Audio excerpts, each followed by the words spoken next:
Hello friends, welcome to my channel Pathshala planet. कैसे हैं आप सब? आई होप आप सभी ठीक होंगे।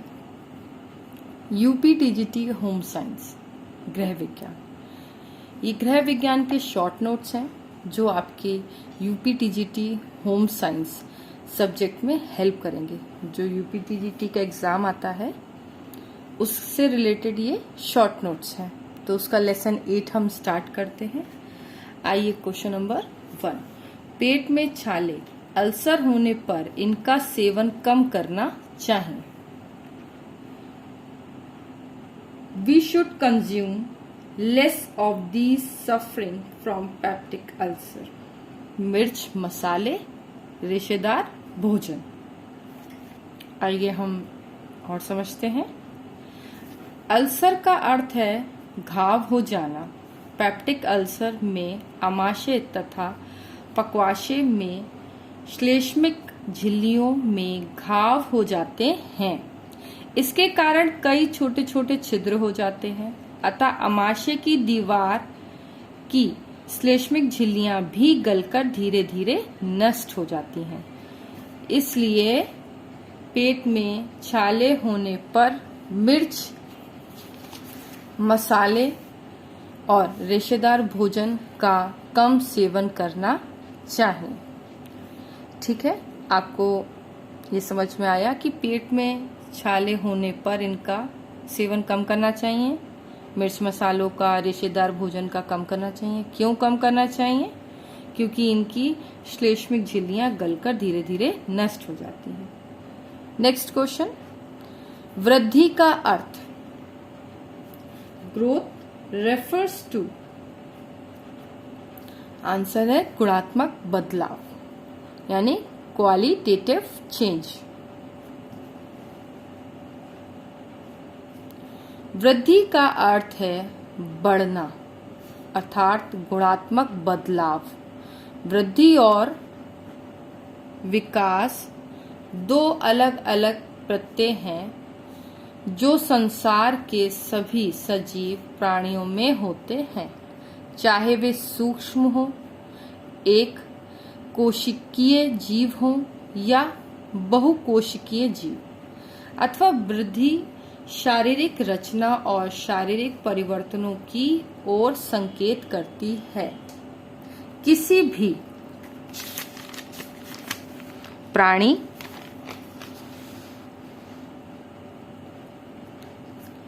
में विकास पहले तथा वृद्धि बाद में होती है। तो आप समझे कि वृद्धि का अर्थ क्या है? गुणात्मक है यानी गुणात्मक बदलाव है।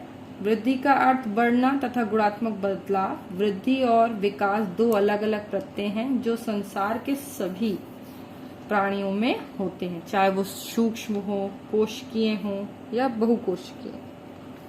आइए नेक्स्ट क्वेश्चन हमारा 3rd। रेशम के कीड़ों को बड़े पैमाने पर पालने तथा व्यवस्थापन को कहते हैं। क्या कहते हैं उन्हें? सेरीकल्चर। सेरीकल्चर क्या कहते हैं? सेरीकल्चर। रेशम के कीड़ों को बड़े पैमाने पर पालने को कहते हैं sericulture. Rearing and management of silk moth on large scale is known as sericulture. Note: sericulture रेशम उत्पादक की पहली प्रक्रिया है जिसमें रेशम के कीड़े को पाला जाता है। रेशम के कीड़ों को पालना सेरीकल्चर कहलाता है। सेरीकल्चर कहलाता है। रेशम के कीड़े का जीवन काल मात्र 2 माह का होता है। इस अल्पविधि में यह 4 अवस्थाओं से होकर गुजरता है। क्वेश्चन ये भी आ सकता है कि रेशम के कीड़ों का जीवन काल कितने माह का होता है? तो एक क्वेश्चन हमारा ये बनता है कि 2 माह का होता है। रेशम के कीड़ों को बड़े पैमाने पर पालने तथा व्यवस्थापन को कहते हैं सेरिकल्चर। ये अवस्थाएं निम्न है। नंबर 1 अंडा, second larva, third pupa, fourth कीड़ा। पहली अवस्था अंडा, लार्वा, प्यूपा, कीड़ा। ठीक है, इसमें अवस्थाएं पूछी जा सकती हैं कि अवस्थाओं की प्रक्रिया किस प्रकार होती है। एक क्वेश्चन ये बन सकता है। दूसरा क्वेश्चन बन सकता है कि कीड़ों का जीवन काल, रेशम के कीड़ों का जीवन काल कितने माह तक होता है, 2 माह तक होता है या कितना होता है। ये आपसे पूछा सकता है 2, 4, 5, 6 माह तक, तो 2 माह तक होता है। रेशम के कीड़ों को बड़े पैमाने पर पालने को कहते हैं सेरिकल्चर। ये 4 प्रकार के क्वेश्चन आपके क्वेश्चन पेपर में आ सकते हैं। क्वेश्चन नंबर 4, निम्न में से कौन समय व्यवस्थापन का यंत्र नहीं है।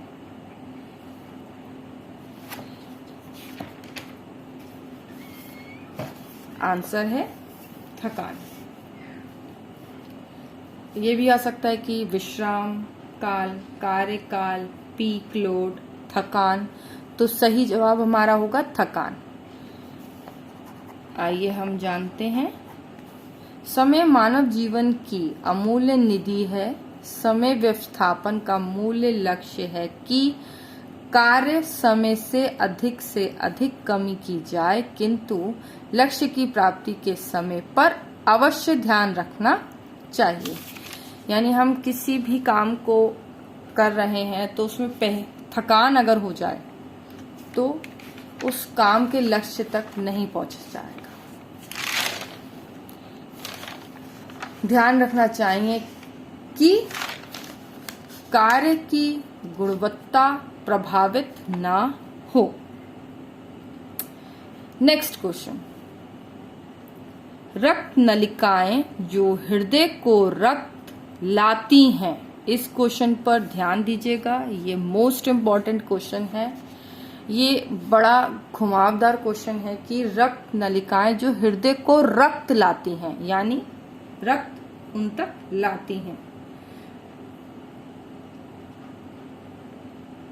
Blood vessels which bring blood to the heart are शिराएं। बहुत से लोगों का जवाब हो जाएगा धमनियां, लेकिन आपको बता दिया जाए कि धमनियां वो नलिकाएं हैं जो शुद्ध रक्त को हृदय से निकालती हैं। हम बात कर रहे हैं रक्त नलिकाएं जो हृदय को रक्त तक लाती हैं, यानी शिराएं। आइए, शिराएं सभी शिराओं की उपस्थित विभिन्न विभिन्न अंगों से होती है। ये विभिन्न विभिन्न अंगों से रुधिर को हृदय में वापस लाती हैं। क्या लाती हैं? वापस लाती हैं। शिराओं में अशुद्ध रक्त बहता है। अब आप बात को समझिए कि इस शिराओं में कौन सा रक्त बहता है? अशुद्ध रक्त बहता है। ज्यादातर लोग इस क्वेश्चन में टिक कराते हैं धमनियां। इसमें क्वेश्चन आता है रक्त नलिकाएं जो हृदय को रक्त लाती हैं। ए धमनियां, बी शिराएं, सी नलिकाएं या डी नर्वस। तो ज्यादातर लोग फटाफट धमनियों पे टिक लगा देते हैं, लेकिन नहीं। क्वेश्चन को पढ़ो फिर टिक लगाओ कि रक्त नलिकाएं जो हृदय को रक्त लाती हैं, यानी ये अशुद्ध रक्त लाती हैं, धमनियाएं शुद्ध रक्त लाती हैं। तो शिराएं जो है वो रक्त लाती हैं, सभी अंगों से लाती हैं और हृदय में ये अशुद्ध रक्त बहता लाया जाता है। नेक्स्ट क्वेश्चन, निम्न में से कौन सा रोग विटामिन ए की कमी से नहीं होता? ज्यादातर पूछा जाता है कि ए की कमी से कौन सा रोग होता है। यहां पूछा जा रहा है ए की कमी से कौन सा रोग नहीं होता। तो कीटोसिस सही आंसर है इसका, कीटोसिस। विटामिन ए की कमी से रतौंधी, कंजक्टिविटीज, कीरोटेमिलेशियस कीरेटोमैलेशिया, रतौंधी आदि रोग होते हैं। यानी नाइट ब्लाइंडनेस कहते हैं रतौंधी को, कंजक्टिविटीज कहते हैं कंजक्टिविटीज को, कैरोटोमैलेशिया कहते हैं कैरोटोमैलेशिया को, आदि रोग होते हैं। ये तीनों रोग विटामिन ए की कमी से होते हैं। विटामिनों की खोज में सबसे पहला विटामिन ए की खोज की गई थी। इस टाइप का क्वेश्चन भी आ सकता है कि विटामिन में सबसे पहला कौन सा विटामिन की खोज हुई थी, तो हमारा जवाब होगा ए। विटामिन ए की खोज सबसे पहले हुई थी। विटामिन ए केवल प्राणिज भोज्य पदार्थों में पाया जाता है, जैसे कि दूध, मक्खन, अंडों की जर्दी, जिगर, मछली के तेल आदि। ये विटामिन ए प्राणिज भोज्य पदार्थ में पाया जाता है, जैसे कि दूध, मक्खन, अंडों की जर्दी, जिगर, मछलियों के तेल आदि में। क्वेश्चन को समझिए। निम्न में से कौन सा रोग विटामिन ए की कमी से नहीं होता? केटोसिस। बहुत सारे एग्जाम टाइम में कंफ्यूजन हो जाता है, अरे विटामिन ए रतौंधी फटाफट लगा दो। ज्यादातर नाइट ब्लाइंडनेस लगा देते हैं लोग, लेकिन इससे ध्यान से पढ़िए कि विटामिन ए की कमी से कौन सा रोग नहीं होता? केटोसिस। विटामिन ए की खोज सबसे पहले हुई थी। एक क्वेश्चन ये बन सकता है। विटामिन ए किस में पाया जाता है? दूध, मक्खन, अंडे की जर्दी, मछली, जिगर, मछली के तेल आदि में पाया जाता है। क्वेश्चन नंबर 7, प्रोटीन तथा कैलोरी की संयुक्त कमी से हो जाता है। इन दोनों की कमी से कौन सा रोग हो जाता है?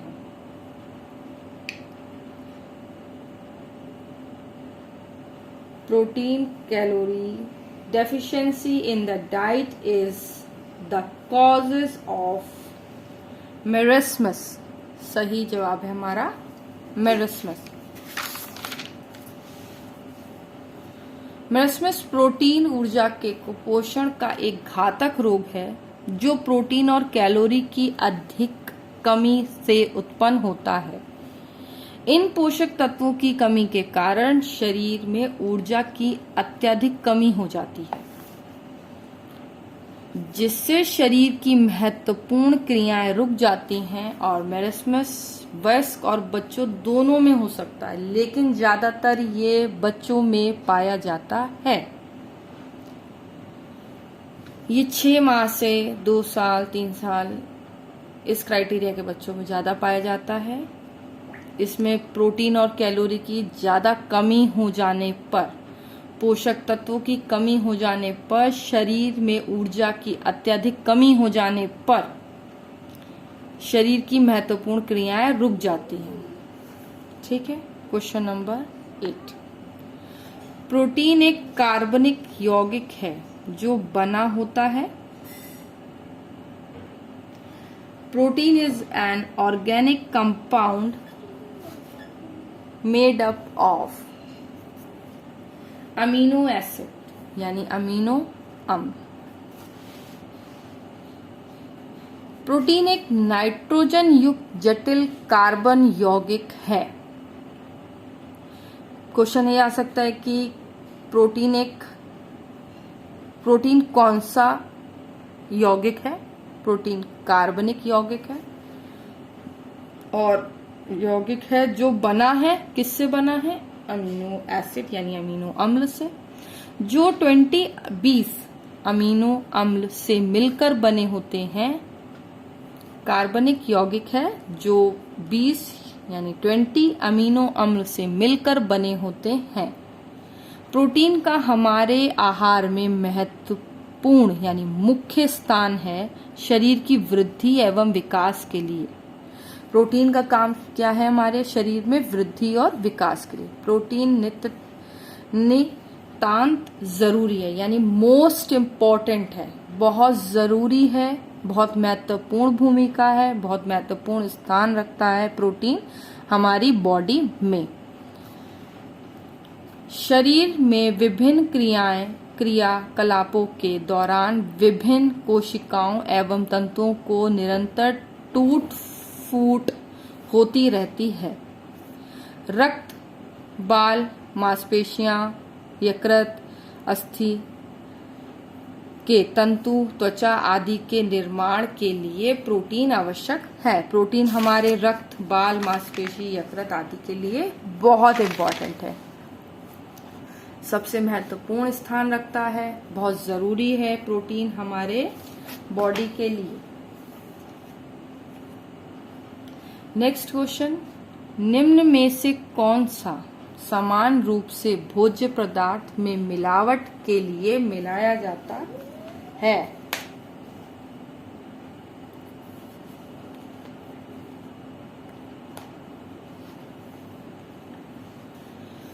पपीते के बीज, लकड़ी का बुरादा और जल, ये तीनों ही निम्न में से कौन सा सामान्य रूप से भोज्य पदार्थ में मिलावट की जाती है, मिलाया जाता है? तो पपीते के बीज, लकड़ी का बुरादा, जल, ये तीनों ही मिलाए जाते हैं।